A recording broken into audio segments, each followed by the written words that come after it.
Acne clears, then comes back.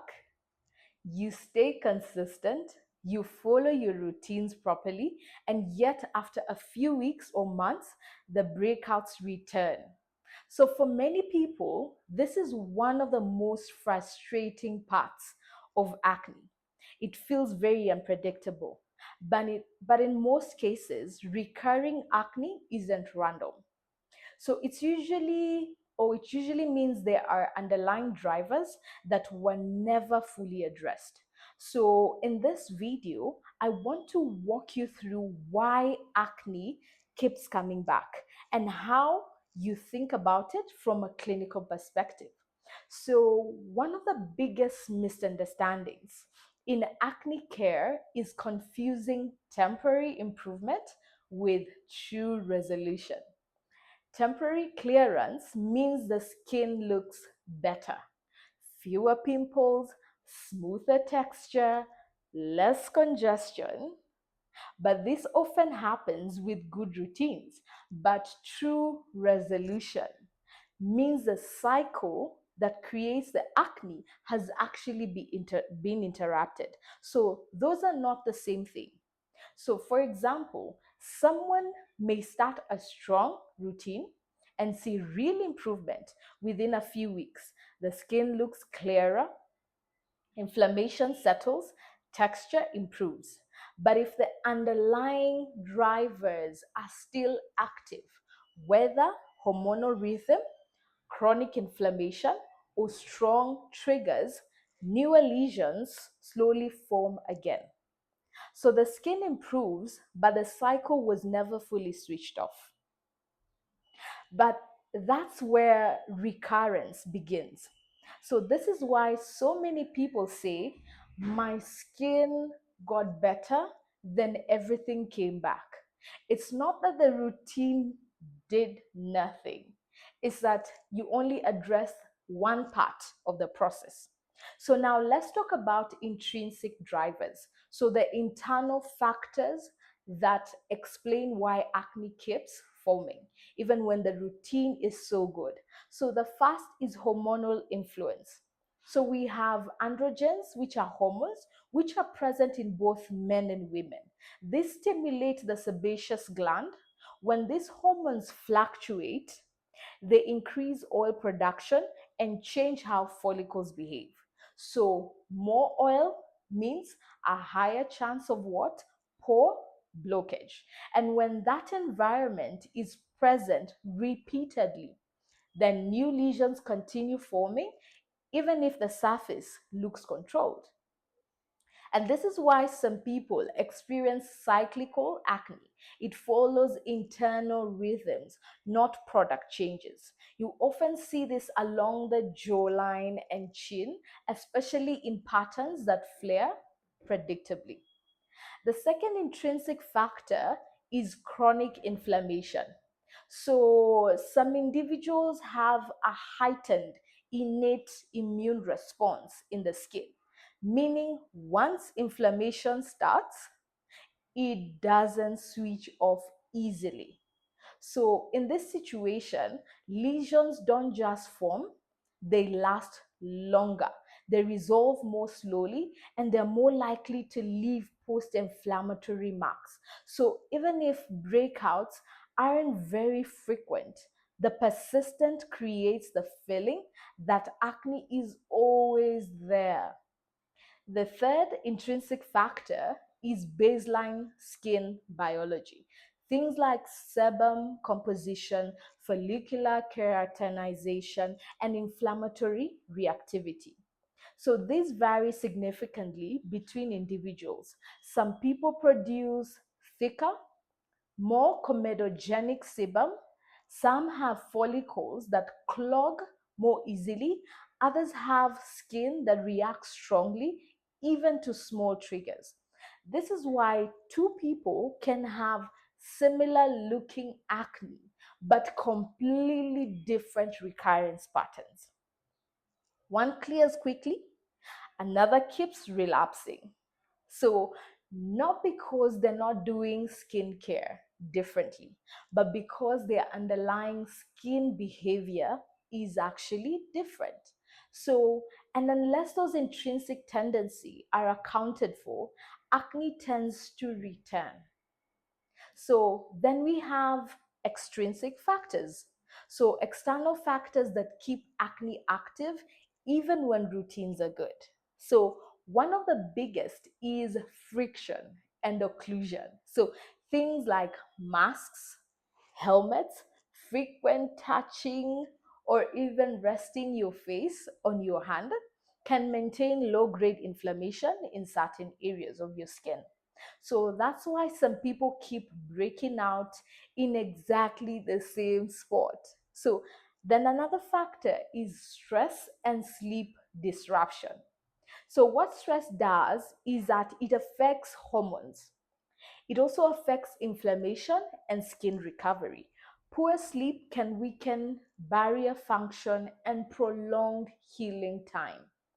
Then there's skincare behavior itself. So, over exfoliating, stacking too many actives, or constantly switching routines can keep the skin in a reactive state. And when skin stays reactive, acne tends to linger longer and relapse more easily. Then we have environmental factors that play a role. So heat, humidity, UV exposure, pollution can also increase oxidative stress and aggravate inflammation on your skin.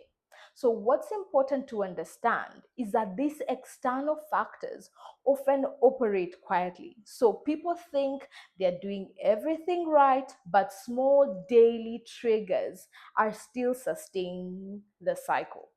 So this brings us to an important limitation in acne care. So most routines are designed to treat what you can see. They target visible lesions, so clogged pores, inflammation, bacteria, oil production, and they can work very well for that. But if intrinsic and extrinsic drivers are still active, then surface treatment only controls a part of the process. So the skin improves, but the underlying momentum is still there. So this is where a lot of frustration comes from. People assume recurrence means the treatment failed, but often the treatment worked, just not deeply enough to stop the full cycle. So, and that distinction really matters quite a bit because it changes how you interpret relapse.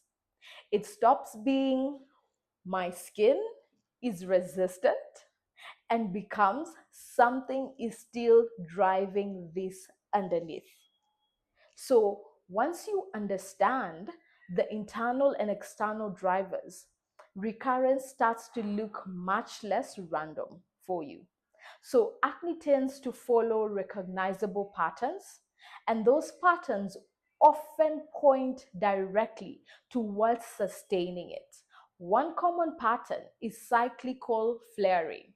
This is where acne improves, then predictably returns in waves. So often around hormonal shifts like menstrual cycles. So in this case, the recurrence isn't about routine inconsistency. It reflects ongoing hormonal signaling that continues to stimulate oil production and inflammation. Another pattern is persistent inflammation. Here, lesions are slow to resolve, breakouts linger longer than expected, and even after they flatten, they often leave pigmentation behind. So, this usually indicates a stronger inflammatory response in the skin where the immune system remains active longer than it should. So even mild acne behaves like chronic acne. Then there are location specific patterns. So where acne appears can tell you a lot about what's driving it. Jawline and chin acne often points towards hormonal influence. Forehead acne may relate more to congestion or environmental triggers. Cheek acne frequently involves a mix of inflammation and skin reactivity. And when acne keeps returning in the same zones, that's rarely coincidental. It usually reflects a stable underlying driver. So, recognizing these patterns is important because it shifts how you interpret recurrence. So instead of seeing acne as unpredictable, you start seeing it as patterned behavior. And once you can see patterns, you can start asking better clinical questions. So instead of just escalating products, what happens? You actually manage it quite well. When I assess someone with recurring acne, I usually step back and look at three things. So, first, pattern recognition. Where is the acne? Is it cyclical? Does it relapse in the same places? Pattern often reveals more than severity. Second is contributing factors. So, both internal and external hormonal rhythm, stress patterns, friction, skincare behavior, all of it matters. Then, third is response history. How did the skin behave with previous treatment? Did it improve briefly, plateau, became reactive? This helps distinguish between true resistance and incomplete coverage. So, because those are very different situations, and managing them requires very different strategies. So, when acne keeps coming back, it's rarely random. Most of the time, it reflects a gap between what's being treated and what's actually driving the condition. So, understanding that gap is what shifts acne care from trial and error to something more structured and predictable. So in the next video, we'll look at what acne is actually, when acne is actually ready for treatment. So any intervention you do is effective and doesn't make things worse. So if this video was helpful, go ahead and subscribe, like, share this video, and see you on the next one.